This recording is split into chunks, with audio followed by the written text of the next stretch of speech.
శ్రీమాత్రే నమ. జయ గురు దత్తాత్రేయ నమ. ఈ వీడియోలో మనం సింహరాశి వారికి షష్టగ్రహ కూటమి ప్రభావం అందరికన్నా ఎక్కువ ఇబ్బంది, కష్టం, నష్టం ఇవన్నీ కూడా మన సింహరాశి వారికి రావడం జరుగుతూ ఉంది. ఈ 6 గ్రహాల్లో చంద్రుడు 2 రోజులు మాత్రమే ఉండి పక్కకు తప్పుకుంటడం, 15వ తారీఖు దాకా ఇంచుమించుగా సూర్య భగవానుడు తప్పుకుంటాడు.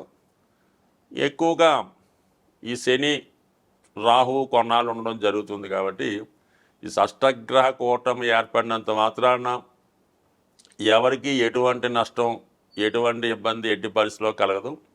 రొటీన్గా ఆ రంగాల్లో ఉన్న వాళ్ళకి అది కామన్గా అప్ అండ్ డౌన్స్ తప్ప దీన్ని పెద్దగా తీసుకొని భయపడే పని అసలు లేదు. అయితే మరి సింహరాశి వారికి అష్టమ శని ప్రారంభం అవడం జరిగింది. అంటే ఎప్పుడన్నా శని ఎప్పుడు అష్టమంలోకి వచ్చినప్పుడే అన్నిటికన్నా ఎక్కువ ఇబ్బంది పెడుతుండడం, అంటే ఆర్థిక పరమైన నష్టాన్ని అయితే ఇవ్వడం, అపవాదులు, మన నేమ్ అండ్ ఫేమ్కి భంగం కలిగించడం, మన మీద ఎవరో బురద జల్లడం, లేనిపోని అపవాదులు, నిందలు ఇవన్నీ కూడా ఆపాదిస్తూ ఉంటారు. అంటే అవమానం జరుగుతూ ఉంటుంది. ఇదే అందరికన్నా ప్రమాదకరమైంది. అయితే సింహరాశి వారికి ఆత్మ బలం కలిగినటువంటి, మరి నిజాయితీగా చాలా డిగ్నిఫైడ్గా ఉన్నటువంటి మన సింహరాశి వారికి ఈ అవమానం అన్నదే తట్టుకోలేని విషయంగా భావించవచ్చు. అయితే దీని కొరకు వీళ్ళు ఏం చేయాలంటే, సాధారణంగా మన కార్యక్రమాలు మనం చేసుకుంటూ ఇతరుల జోలికి వెళ్లకుండా ఉంటే మంచిది. అంటే ఎప్పుడో జరిగిపోయి ఉంటుంది. గతంలో ఒక 5 సంవత్సరాల క్రితమో 10 సంవత్సరాల క్రితమో మీరు ఎక్కడో ఎవరితో ట్రైన్లో వెళ్తూ పక్కన ఒక అమ్మాయి కూర్చుంటే దాని ఫోటో ఇప్పుడు పెట్టి మీరు ఏదో అక్రమ సంబంధాలు కలిగి ఉన్నారని పెట్టచ్చు. అది ఇలాంటివి జరుగుతుంటాయి. అక్కడ రాహు కూడా ఉన్నాడు. అంటే దాన్ని మరింత పెద్ద చేయడం జరుగుతూ ఉంటుంది. రాహు అష్టమంలో ఉన్నప్పుడు ఏదో మీరు మందు తాగారనో, లేదంటే ఇంకెక్కడో ఉన్నారనో, పేకాట ఆడారనో ఇలాంటివన్నీ పెట్టి మిమ్మల్ని ఇబ్బంది పెడుతుంటారు. ప్రస్తుతం ఉన్నటువంటి ఈ మీడియా ద్వారా అంటే ఎక్కువ అవమానాలు, గతంలో జరిగిపోయిన ఇప్పుడు వెలుగులోకి రావడం, మీరు రహస్యంగా దాచాలనుకున్నటువంటి విషయాన్ని ఇప్పుడు పబ్లిక్లోకి రావడం జరుగుతూ ఉంటుంది. అయితే దీనివల్ల అంతా మనకి కీడేనా, దానివల్ల మంచి ఏమీ లేదా అంటే ఖచ్చితంగా మంచి కూడా ఉంది. గత కొంతకాలంగా మీరు ఏదో ఒక అపవాదు వల్ల ఒక పదవి పోగొట్టుకొని ఉండి ఉండొచ్చు. అది సడన్గా ఏమవుద్దంటే కోర్టు మీకు అనుకూలంగా తీర్పు ఇవ్వడం వల్ల గతంలో పోగొట్టుకున్నటువంటి పదవి తిరిగి మీకు రావడం కానీ, అలాగే పోగొట్టుకున్నది ఏదైనా తిరిగి సంపాదించడం, పదవి, నేమ్ అండ్ ఫేమ్ రావడం జరుగుతుంది. దానివల్ల మళ్ళీ మీకు తిరిగి ఫామ్లోకి రావడానికి కూడా ఈ గ్రహస్థితి అనుకూలించడం జరుగుతూ ఉంటుంది. అంటే ఆకస్మికంగా కొన్ని జరుగుతూ ఉంటాయి. అది కొన్ని అనుకూలంగా రావచ్చు. మీరు ఏదో ఒక ఫిలిం డైరెక్టర్గా, ఒక సినిమా హీరోగా కొంతకాలంగా ఎటువంటి హిట్లు లేకుండా, చేతిలో పని లేకుండా ఇబ్బంది పడి ఉండొచ్చు. ఒకేసారి మీకు ఒక పెద్ద సంస్థ నుంచి పిలిపొచ్చి మిమ్మల్ని డైరెక్టర్గా పెట్టి సినిమా తీయడానికి కూడా ఈ అవకాశాలు మీకు సడన్గా రావడం జరుగుతుంటుంది. బికాజ్ అక్కడ రాహు ఉన్నాడు కాబట్టి. దాని తర్వాత యాక్చువల్గా రవి ప్రారంభంలో ఈ రాశ్యాధిపతి రవి అష్టమంలో ఉండడం వల్ల ప్రభుత్వ అధికారులకి వారికి కళంకం ఏర్పడే అవకాశం ఉంది. వృత్తిలో ఇతరుల యొక్క ఒత్తిడికి లొంగి తప్పనిసరి పరిస్థితుల్లో తప్పు చేయడానికి కూడా అవకాశం కలుగుతూ ఉంటుంది. ఏదైనా ఇష్టం లేని పనులు కొన్ని చేయవలసి ఉంటుంది. ఇక శుక్రుడు దశమాధిపతిగా శుక్రుడు అష్టమంలో రావడం వల్ల, అక్కడ ఉన్నటువంటి శని మొదలైన గ్రహాలతో కలిసి ఉండడం వల్ల టెంపరీగా మీరు చేస్తున్నటువంటి ఉద్యోగానికి రిజైన్ చేయడం కానీ, దాన్ని వదిలివేయడం కానీ జరగవచ్చు.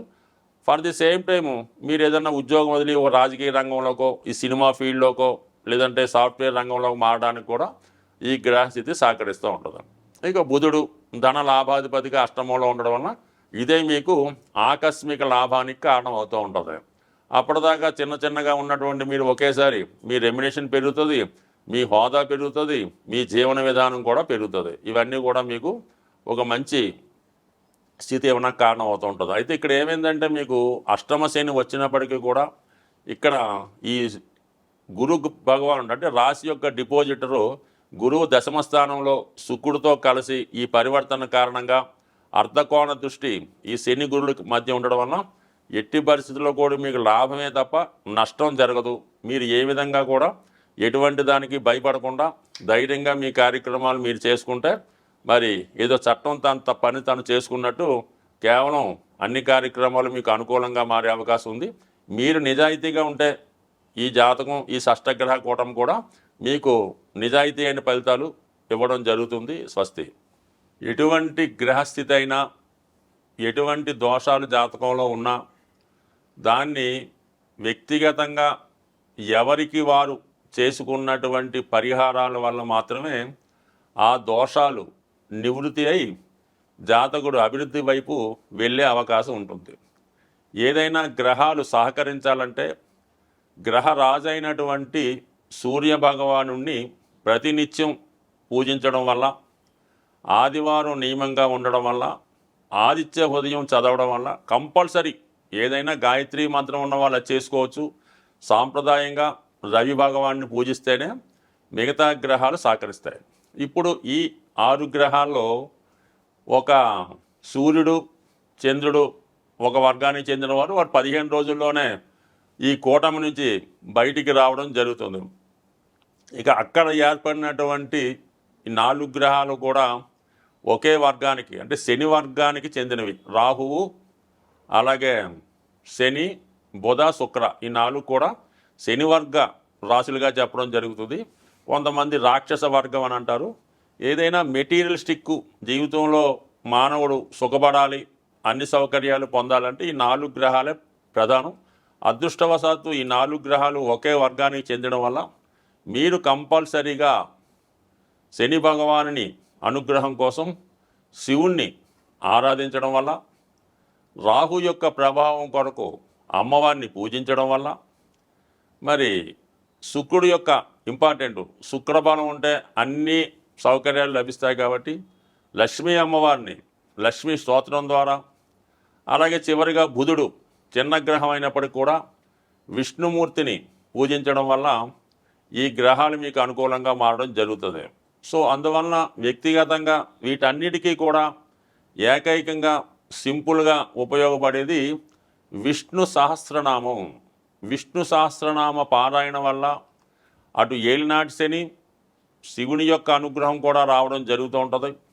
అలాగే విష్ణుమూర్తి అనుగ్రహం లభిస్తూ ఉంటుంది. ముఖ్యంగా లక్ష్మీ అమ్మవారి అనుగ్రహం కలగాలన్నా కూడా ఈ విష్ణు సహస్రనామ పారాయణతో పాటు అందులోనే యాడైనటువంటి లక్ష్మీ స్తోత్రాన్ని కూడా అది వినడం కన్నా చదవడం కన్నా ముందు దాని యొక్క అర్థాలు మీరు వివరంగా తెలుసుకునే ప్రయత్నం చేయండి. మరి చాగంటి కోటేశ్వరరావు గారి ఉపన్యాసాల ద్వారా కానీ పర్టికులర్గా ఉన్నటువంటి మరి ఆ విశ్లేషణ గ్రంథాలు చదవడం వల్ల తెలుసుకోవచ్చు.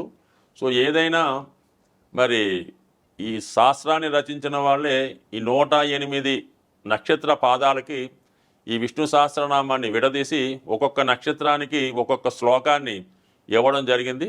అంత విపరీతమైనటువంటి విష్ణు సహస్రనామం చెప్పే నాలెడ్జ్ అయితే మనకి లేదు. కానీ సింపుల్గా మీరు ఏదైనా గార్గేయ గారి పంచాంగంలో ఏ నక్షత్రం వారు విష్ణు సహస్రనామంలో ఏ శ్లోకాన్ని చదవాలి అన్న విశేషాన్ని వారు కూడా తెలియజేయడం జరిగింది. కాబట్టి మీ నక్షత్రాన్ని అనుసరించి కనీసం ఆ 4 చరణాలన్నా విష్ణు సహస్రనామాన్ని పారాయణ చేస్తూ లక్ష్మీ స్తోత్రానికి మళ్ళీ దానికి మినహాయింపులు ఉండవు. అది కంప్లీట్గా పూర్తిగా చదివితేనే అన్ని రకాల ఫలితాలు మీకు రావడం జరుగుతాయి తప్ప ఇందులో భక్తి విశ్వాసం అయితే ఏంటంటే మరి మా అబ్బాయి చదవడండి, మా అమ్మాయి చదవదండి, దాని బదులు మేము చదువుతామండి, పనిచేస్తుందంటే మాత్రం ఖచ్చితంగా పనిచేయదు.